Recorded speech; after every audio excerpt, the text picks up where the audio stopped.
2025. Today is the 18th of November, barely 2 days before the proposed 20th of November trial, which would be headed by Justice James Omotosho. However, as we speak, President Bola Ahmed Tinubu has just received a particular order letter coming from a prominent politician, and not just a prominent politician, a man worthy of emulation and a man that has always stood by Mazi Nnamdi Kanu. As a matter of fact, this particular document and letter has shown that Bola Ahmed Tinubu is now mandated to sign Mazi Nnamdi Kanu's release clause in this fresh letter. I'm going to be showing you the content of this particular letter, but before then, let me firstly warmly welcome you all back to this amazing channel. If this is your first time of being here, you are on to Baz News. Sincerely speaking, whenever you see Mazi Nnamdi Kanu in court trying to stand and, quote and state that he has no case to answer, you always see this man. And who is that particular man who has sent this particular letter to Tinubu without any fear of favorism? He has outrightly placed his political seat at stake. I'll be showing you what he stated and the letter he has sent across to the president before that particular date that has been slated for Mazi Nnamdi Kanu to appear before Justice James Omotosho on the 20th of November 2025.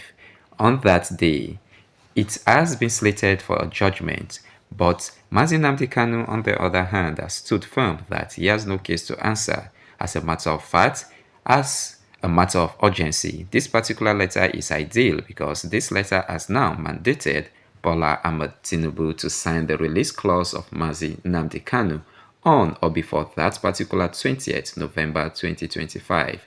Watch this particular video and hear clearly how this man went as far as stating that how did Sunday get freedom and with which section of the Constitution? Why is Mazi Nnamdi Kanu's case treated differently?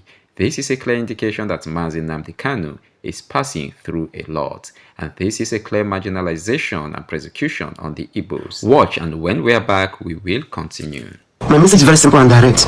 If there's a section of the Constitution where it is written about all the charges against Nnamdi Kanu, the simplest thing to do is to show him, let him defend himself. But if there is no section that talks about those things laid against him or leveled against him, please let him go. But if you insist there are those sections in that Constitution, I have just two questions for you. Where is Sunday Igboho, and which section was used to set him free? Then where are all these bandits and terrorists that actually picked arms against big arms? When can never hold arm for once, you don't catch them with any arm. But where are those that hold arm against the Nigerian government? You can't be afraid of Igbo man's speech. You can't be afraid of Igbo man's presidency, and you will still be afraid of Igbo man's freedom. If you don't love them, let them go. Or if you feel like you love them, give them equal opportunity. Show them the same love you've shown to others. If others can be pardoned, he too should be pardoned too. For how long are we going to actually continue like this? Since 1960, we've been at this same stage, this same game, this same play.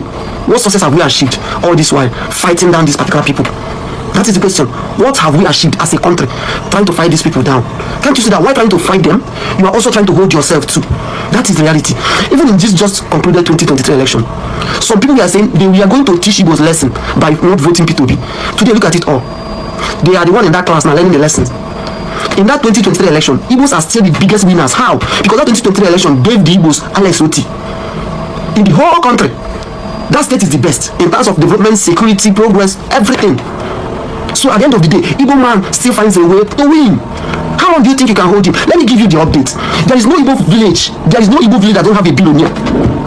This one will be political billionaire. Maybe say use politics and other things to make someone a billionaire. This one is a pure billionaire about hustling. Don't you see that you can't hold this spirit down? Is it that you show him love? Is it that you show him love or you let him go? See, to me, I bear no grudge against anybody. Whether you are Igbo or Yoruba Hausa, no, I bear no grudge at all. Because I don't have time for it. The truth still remains that you see Igbo spirit, you can't defeat it, you can't kill it. During Ojuku time, people were thinking that after Ojuku's death that Igbo spirit will die. Here we are today. What is now making you to think that if you ever detain or hold or jail Nnamdi Kanu, that Igbo spirit will die? It will never die. It runs in the blood of any real Igbo man or woman, not me anywhere. So it's not something you can kill or subdue. The more you do it, the more they excel. If you haven't learned any lesson for 60-something years, that means you can never learn.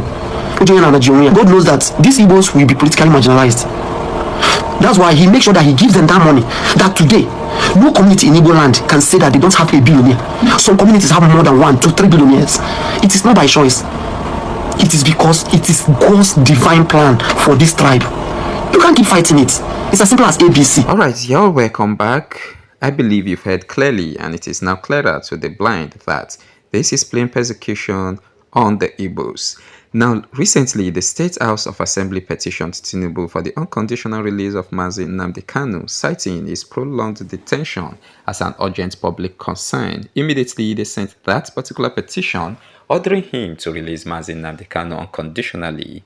As you can see on your screen, this particular lawmaker went as far as stating and sending this particular document and letter to the president without any favor, and it was recently published by Kanu's lawyer.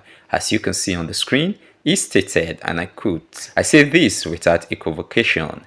Honorable Naga has been the most consistent, sincere Southeast political leader on this matter of Mazi Nnamdi Kanu. This letter continues to emphasize the constitutional and national importance of the release. It outlines the legal safety mechanisms under Section 174, showing that the continuation of the trial would aggravate regional tension, economic crisis, and social unrest. It highlights that when prosecutions trigger fear, intervention is not just an option, it is a necessity. The letter clearly states that Bola Ahmed Tinubu has the power and constitutional duty to step in to prevent the miscarriage of justice. This is not simple." Thank you for watching, and please like and subscribe.